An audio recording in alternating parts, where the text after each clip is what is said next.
Question देखो projectile motion का।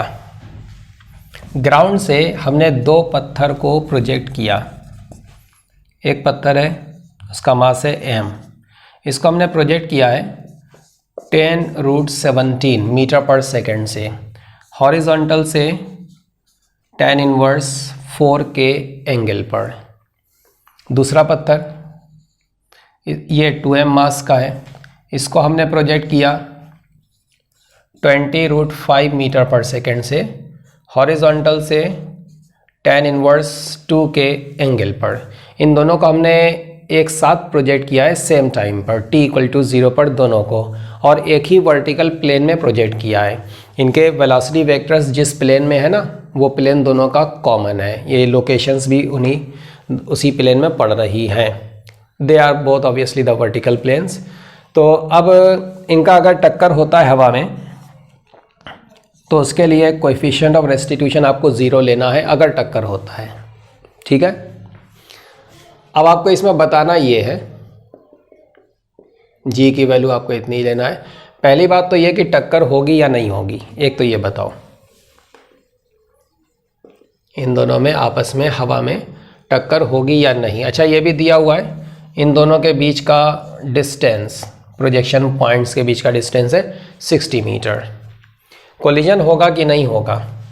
अगर कोलिजन नहीं होगा तो ये दो बॉडीज़ A और B जो कि पॉइंट P और पॉइंट Q से प्रोजेक्ट करी गई हैं रेस्पेक्टिवली, ये कहाँ पर गिरेंगी, ग्राउंड पर जिन लोकेशंस पर ये गिरेंगी उनकी लोकेशन बताना है। पॉइंट A से डिस्टेंस बता दो, पॉइंट B से डिस्टेंस बता दो।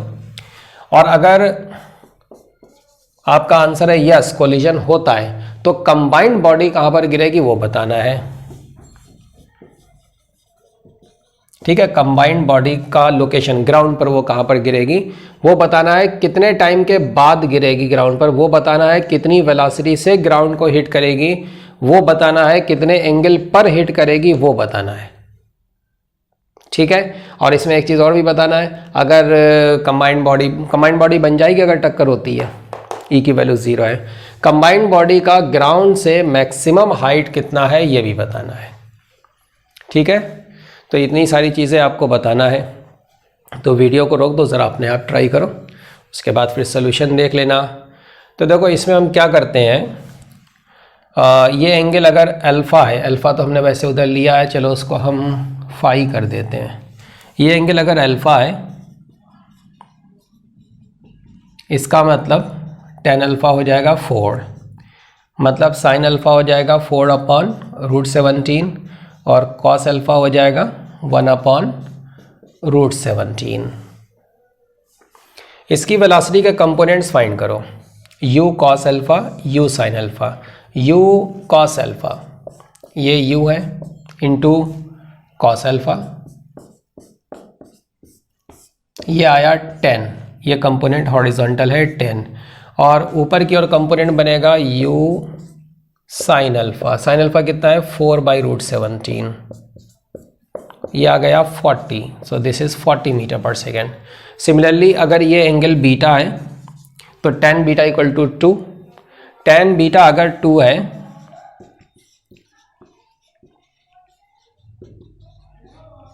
तो sin बीटा बना 2/√5 और cos बीटा बन गया 1/√5। तो u का component u sin beta 20√5 into sine beta मतलब 2/√5, तो ये आ गया 40 मीटर पर सेकेंड, और ये बना कंपोनेंट 20√5 इंटू कॉस बीटा, ये आ गया 20। ठीक है, तो हमने कंपोनेंट्स बना लिए 1040 एंड 2040।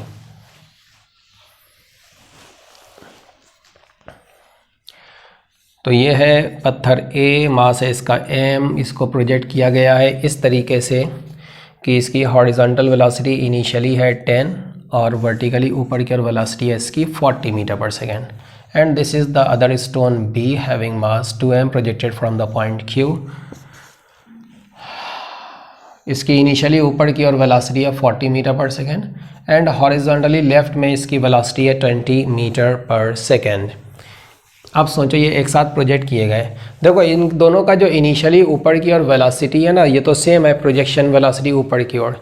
इसका मतलब ये हुआ कि किसी भी टाइम पर आप देखें तो ग्राउंड से इनका हाइट सेम बना रहेगा। जब इनिशियली ऊपर की ओर वेलोसिटी सेम है, प्रोजेक्शन वेलोसिटी, तो वर्टिकल डायरेक्शन में इनके जो भी डिस्प्लेसमेंट बनेंगे वो किसी भी टाइम पर सेम रहेंगे, क्योंकि दोनों के लिए एक्सेलरेशन g भी सेम है ना। तो ये because of this horizontal velocities 10 and 20 ये पास पास आएंगे और साथ साथ ऊपर उठेंगे। अब क्योंकि ये एक ही लेवल में बने रहेंगे इसलिए क्या होगा, पास पास आ रहे हैं और एक साथ ऊपर उठ रहे हैं, सेम मैनर में सेम हाइट पर रहना है इनको। अगर ऊपर नीचे होते तो हो सकता था कि ऐसे निकल जाते, ठीक है ना, ऐसे निकल जाते हैं, लेकिन इनको एक ही लेवल पर रहना और पास पास आना है एक ही लेवल पर रहते हुए, तो इसका मतलब टक्कर तो हो जाएगी, ठीक है। और उसमें भी एक कंडीशन और भी है, डिस्टेंस पर भी डिपेंड करता है। अब ऐसा नहीं कि ये 10 किलोमीटर है, मालूम पड़ा वहाँ से आपने पत्थर फेंका, यहाँ से पत्थर फेंका तो वो वहीं की वहीं गिर गया, ये यहीं की यहीं गिर गया। मतलब ये कि टक्कर होने की फिर भी एक कंडीशन और भी बाकी रह जाती है, और वो ये कि ऐसा नहीं होना चाहिए कि टक्कर होने की जो आप टाइम कैलकुलेट कर रहे हैं, जिस टाइम पर आप एक्सपेक्ट कर रहे हैं कि टक्कर होगी, वो टाइम कहीं इतना ज़्यादा ना हो जाए कि उससे पहले ही पहले ये दोनों ग्राउंड पर आ जाएं या कोई एक इनमें से ग्राउंड पर आ जाए। तो इसी वजह से ये डिस्टेंस भी दी गई है, ये डिस्टेंस है 60 मीटर। हॉरिजॉन्टल वेलोसिटीज़ तो कांस्टेंट रहेंगी 20 एंड 10। हॉरिजॉन्टल रिलेटिव वेलोसिटी कितनी बनेगी 30। इसका मतलब इस गैप को ख़त्म करने के लिए, रिलेटिव गैप 60 है एक का दूसरे के रेस्पेक्ट में, रिलेटिव हॉरिजॉन्टल वेलोसिटी 30 है, तो टाइम इतना लगेगा पास पास आने में इस गैप को ख़त्म होने में। और गैप ख़त्म होने का मतलब ऐसा नहीं कि ऐसे चल के आई, ऐसे यूँ गई हैं, तो हॉरिजॉन्टल गैप ख़त्म हो गया। तो कितना टाइम लगा इस गैप को ख़त्म होने में, 2 सेकंड। इसका मतलब टक्कर कितने टाइम पर हो गई, 2 सेकंड पर टक्कर हो गई। तो एक चीज़ तो ये क्लियर हो गई, यस टक्कर हो रही है, तो फिर इसको तो भूल जाओ, टक्कर हो रही है। अच्छा, टक्कर की लोकेशन बताना है, किस टाइम पर टक्कर हुई, उसका आंसर हमें मिल चुका है 2 सेकंड पर। टक्कर के बाद कंबाइंड मास का वेलोसिटी हमें बताना है, कोएफिशिएंट ऑफ रेस्टिट्यूशन 0 है, दोनों बॉडीज टक्कर में चिपक जाएंगी। 2 सेकंड पर, 2 सेकंड पर ये यहाँ पर पहुँचा, तो इसमें जो 10 मीटर पर सेकंड है वो तो बाकी रह जाएगा सेम। बाकी वर्टिकली ऊपर की ओर velocity u plus a t, t is 2 second, ये 20 बाकी रह जाएगी, और वो भी यहाँ पर पहुँच जाएगा। उसमें लेफ्ट में 20 बाकी रह जाएगा, यहीं पर बना देते हैं हम, जस्ट बिफोर द कोलिजन। एक मास यहाँ पर, दूसरा ही मास यहीं पर है, थोड़ा सा गैप कह सकते हैं आप। सो दिस इज़ टुवर्ड लेफ्ट 20, और जो 40 से 20 बना था तो इसका भी 20 बन जाएगा, ठीक है। तो टक्कर से पहले की सिचुएशन ये बन रही है, 2 बॉडीज़ में टक्कर होनी है, एक m मास का, इसकी वेलोसिटी है हॉरिजॉन्टली राइट में 10 और ऊपर की ओर 20, और दूसरा अलग करके बना रहे हैं हम आपको वेलोसिटी वेक्टर्स दिखाने के लिए, अदरवाइज तो ये पास पास हैं जस्ट बिफोर द कोलिजन। तो इसमें एक वेलोसिटी इधर है और एक वेलोसिटी ऊपर है 20, राइट। अब देखो हॉरिजॉन्टली अगर हम मोमेंटम कंजर्वेशन लगाएं, ये दोनों आपस में जब चिपक जाएंगे कंबाइंड मास बनेगा 3m। ये इसका मोमेंटम ज़्यादा है लेफ्ट में, तो कंबाइंड बॉडी अगर vx से चल रही है तो इसका मोमेंटम हॉरिजॉन्टली ये हो जाएगा 2m इंटू 20 हॉरिजॉन्टली लेफ्ट का मोमेंटम माइनस हॉरिजॉन्टली राइट का मोमेंटम।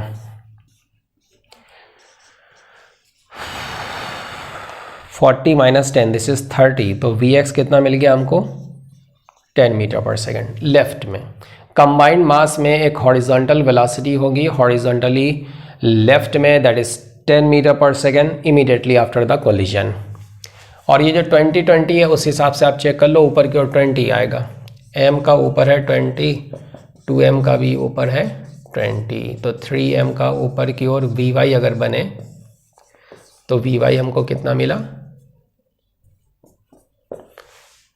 40 20 60 एंड दिस इज 20, ठीक है, 20 मीटर पर सेकंड मिल जाएगा। तो इसका मतलब ये हुआ कि टक्कर के बाद जो कंबाइंड मास बना, कंबाइंड मास जो बना उसकी वेलोसिटी हॉरिजॉन्टली लेफ्ट में है 10 और ऊपर की ओर वेलोसिटी है 20, ठीक है। टक्कर के जस्ट बाद हमसे पूछा गया है वेलोसिटी इसकी कितनी है, टोटल वेलोसिटी, उसका मैग्नीट्यूड। दोनों कंपोनेंट मिला करके ये बन जाएगा, कितना बनेगा ये 10√5 metre per second. Combined body कितने एंगल पर चली वो भी हम फाइंड कर सकते हैं, ठीक है ना। We can find this angle beta, 10 inverse 2/1 10 inverse 20/10 हो जाएगा। अच्छा, अब ये इस वेलोसिटी की वजह से चूंकि ऊपर है ना, तो अभी कुछ और ऊपर जाएगा ये, उसके बाद नीचे आएगा। साइमल्टेनियसली लेफ्ट में चलना है, मतलब ये ऐसे चलेगा। तो कंबाइंड बॉडी जो यहाँ पर बनेगी ना, ये ऐसे चलेगी लाइक दिस। अब वो यहाँ पर गिरे या यहाँ पर गिरे या जहाँ पर भी गिरे वो हम देख लेंगे। तो ऐसा समझो कि एक बॉडी है जिसको ग्राउंड से किसी हाइट से हमने छोड़ा। अब ये हाइट कितनी है, कितनी हाइट पर टक्कर हुई, लोकेशन पूछी है ना। लोकेशन तो वैसे ग्राउंड पर कहाँ पर गिरेगी कंबाइंड बॉडी वो पूछी है, हम पॉइंट ऑफ कोलिजन का भी लोकेशन बता सकते हैं। कितना ऊपर गया ये 2 सेकेंड में, ये बॉडी ut + ½ at², ये हो गया 60 मीटर। तो ये है 60 मीटर ऊपर, यहाँ पर पॉइंट ऑफ कोलिजन है। और 2 सेकंड में ये कितना बनेगा, 10 के हिसाब से अगर चल रहा है तो 2 सेकंड में 20 मीटर ये है, इसका मतलब ये 40 मीटर हो जाएगा, ठीक है। बी के लेफ्ट में 40 मीटर, ए के पॉइंट क्यू के लेफ्ट में 40 मीटर, पॉइंट पी के राइट में 20 मीटर। इस पॉइंट के ठीक ऊपर 60 मीटर की हाइट पर ये एक पॉइंट है जहाँ पर कोलिजन होगा। अगर हम इसको ओरिजिन बोल दें, एक्स कोऑर्डिनेट और वाई कोऑर्डिनेट बोल दें, तो उसके कोऑर्डिनेट हमको मिल जाएंगे 20,60, राइट। तो ग्राउंड से 60 मीटर की हाइट पर जब कोलिजन होगा तो उसके बाद जो कंबाइंड बॉडी बनेगी, ये ग्राउंड से 60 मीटर की हाइट से ना starting from 20 metre per second in the upward direction, पहले ऊपर जाएगी फिर नीचे आएगी। तो इसकी जो भी मोशन ऐसे हो रही है, वर्टिकली देखें तो ऐसे हो रही है। Just consider the vertical motion. So for the vertical motion now we have to find the time, यहाँ से लेकर यहाँ तक ग्राउंड तक आने में कितना टाइम लगा। And for that the displacement is downward and that is 60 metre, right. हम इसको माइनस लेंगे, हम ऊपर की डायरेक्शन को पॉजिटिव ले रहे हैं, तो फिर हमारे लिए ये इनिशियल वेलोसिटी 20 हो जाएगी। Now we are considering only the vertical motion of the combined mass from this point up to this point. So in the vertical direction let us apply the formula sy equal to uyt plus half ayt²। sy equal to uyt, इसको हम t dash लिख लेते हैं। एक t वो था 2 second जब टक्कर हुई थी। ये जो t डैश है ये यहाँ से यहाँ तक आने का टाइम है, ठीक है, प्लस ½ at²। इसको सॉल्व करो, कितना बनेगा ये, मेरे ख्याल से ये बनना चाहिए 2 2 4 2 6 सेकंड आएगा answer. 30 15 1 minute 12 and this is 40 dash and this is -5t डैश² t डैश² -4t डैश -12 इक्वल टू 0। तो ये बन गया,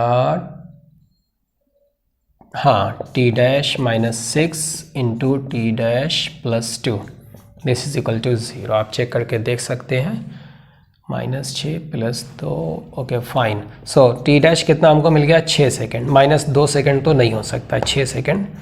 तो टक्कर के बाद जब दोनों पत्थर आपस में चिपक गए, उसके बाद कंबाइंड बॉडी अभी फर्दर 6 सेकेंड और चलेगी, तब जाकर के वो ग्राउंड पर लैंड करेगी। And in these 6 seconds horizontally it is moving with constant velocity and that is 10 metre per second. So 10 metre per second into the time 6 second. Horizontal displacement इसका कितना बन जाएगा, 10 × 6 that is 60 metre. Collision point से इसको इधर चलना है horizontally 10 से, तो हॉरिजॉन्टली इसका डिस्प्लेसमेंट कंबाइंड बॉडी ऐसे चलेगी लाइक दिस। और इस पॉइंट के लेफ्ट में, इस पॉइंट पर आकर के ये कंबाइंड बॉडी गिरेगी। इस पॉइंट का मतलब 60 मीटर लेफ्ट में। और जो पॉइंट P था वो कहाँ पर था, वो 20 मीटर यहाँ पर था। उधर से 40 है, ये 20 है, ठीक है ना। तो ये 20 है और ये 60 है। तो जिस पॉइंट पर कंबाइंड बॉडी गिर रही है उसकी लोकेशन हमसे पूछी गई थी, तो लोकेशन हम बता सकते हैं 60 - 20। पॉइंट P के लेफ्ट में 40 मीटर डिस्टेंस पर, दिस इज़ द लोकेशन। अच्छा, अब टक्कर से जस्ट पहले उसकी वेलोसिटी कितनी है वो हमें फाइंड करना है। तो इसको हम v1 मान लेते हैं, ये वेलोसिटी फाइंड करना है, और ये हॉरिजॉन्टल से इसका एंगल कितना बन रहा है वो हमें फाइंड करना है। अब देखो ये जो वेलोसिटी है इसके दो कंपोनेंट होंगे, एक हॉरिजॉन्टली लेफ्ट में होगा जो कि फिक्स है 10 मीटर पर सेकेंड। तो v1 के दो कंपोनेंट, एक तो ये 10 हो गया, दूसरा एक वर्टिकल कंपोनेंट आएगा, और इसको फाइंड करने के लिए आप ये यूज़ कर लो vy इक्वल टू uy। एक काम करते हैं, हम ऊपर को ही प्लस रहने दे देते हैं, ऊपर की direction minus ay into time, time जो कोलिजन के बाद से लगा दैट इज़ 6 सेकेंड। सो -60 तो ये हो गया -40। माइनस का मतलब नीचे, वो नीचे हमको दिख रहा है, तो मैग्नीट्यूड यहाँ लिख देते हैं। तो टक्कर से जस्ट पहले v1 कंबाइंड मास का velocity just before the collision, ये बन जाएगा square root this square plus this square 10 square root 17 metre per second, ये इतना बन जाएगा। ठीक है, दूसरी बात रही बात एंगल की, कि ये एंगल भी बताना था हमें, कितने एंगल पर टक्कर होगी, वेलोसिटी कितना एंगल बनाएगी। ये बन जाएगा tan inverse vy upon vx 40 upon 10। So this angle is tan inverse 4। और कुछ पूछा गया था इसमें, हाँ एक चीज़ ये कि किस टाइम पर ये कंबाइंड बॉडी ग्राउंड को हिट करेगी, किस टाइम पर। तो जब आप ये टाइम बताओगे ना, तो वो आपने क्वेश्चन सॉल्व करने के लिए अपने टाइम अलग अलग लिए थे कि भाई हम कोलिजन के बाद से अभी टाइम की काउंटिंग चालू कर रहे हैं, and that is 6 second the for the time interval. तो उससे क्वेश्चन पूछने वाले को मतलब नहीं, जब टाइम पूछ रहा है, प्रोजेक्शन पॉइंट को उसने t=0 बोल दिया है, तो बिल्कुल शुरू से लेकर अब बताओ ये कितने टाइम पर यहाँ पर पहुँची। आंसर इज कोलिजन से पहले पहले कितना टाइम निकल चुका है, 2 सेकेंड। फिर कंबाइंड बॉडी उस टाइम के बाद 6 सेकेंड और मूव कर रही, तब ग्राउंड पर आ रही है। तो टोटल टाइम कितना हो जाएगा, 2 second plus 6 second that is 8 second.